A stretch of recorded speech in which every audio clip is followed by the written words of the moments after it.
کسی نے ایک سوال کیا کہ بچوں کے اچھے کام کرنے کے لیے بار بار کہا جاتا ہے، انہیں نماز کے لیے، قرآن کے لیے بار بار سمجھا رہے ہیں تاکہ وہ اچھے بن جائیں، اچھی بات کریں، اس کے لیے بھی کہا جاتا ہے لیکن وہ نہیں سمجھتے، اس کے لیے بچوں کو کوئی نصیحت دیجیے۔ دیکھیے اللہ سبحانہ تعالیٰ نے قرآن کے اندر کتنے مرتبہ انسان کو نماز کی تاکید کی ہے؟ سینکڑوں مرتبہ، ٹینس آف ٹائم، نماز قائم کرو، نماز پڑھو۔ مومن نماز پڑھتے ہیں، خشوع سے پڑھتے ہیں، خضوع سے پڑھتے ہیں، حفاظت کرتے ہیں۔ اس کے بعد بھی ابن آدم اور مسلمان کتنے ٹائم کی اور کت پابندی سے نماز پڑھ رہے ہیں؟ بڑوں کا معاملہ، چھوٹوں کا چھوڑ دیجیے۔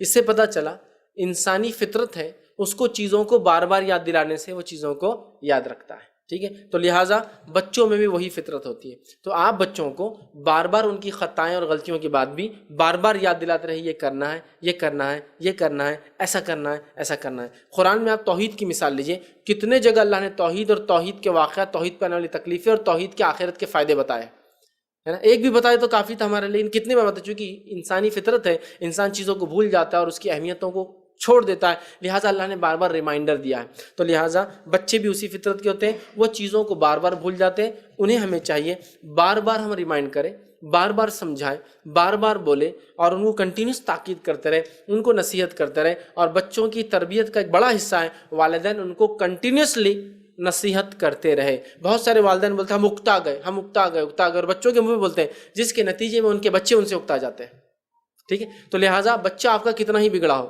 کتنا ہی خراب ہو، ٹھیک ہے، کتنی ہی برائیاں کرتا ہوں، آپ اس کو بہت اچھے انداز سے ٹیکل کیجئے، اور یہ کام سب سے اچھا ماں کر سکتی ہے، یاد رکھیے، سوائے اس کے کہ بچے اشد مطلب اتنے زیادہ شریر ہو کہ انکنٹرولیبل جائے، لیکن الحمدللہ اکثر بچے کنٹرول میں ہوتے ہیں۔ ان کی ضد اور شرارتوں کو کبھی اکتاہٹ کی شکل میں مت لیجیے، وہ تاگ آ گیا ان کا، تنگ آ گئے ان سے، مار دو میرے کو، تمہارا باپ تو تنگ کرتا اب تم بھی تنگ کرنے آ گئے، اور اس طرح کی جب حرکتیں مائیں کرتی ہے، نتیجتاً بچے اس کو ان کے زندگی جینے کا ایک عام طریقہ سمجھتے ہیں اور ٹینشن نہیں لیتے پھر۔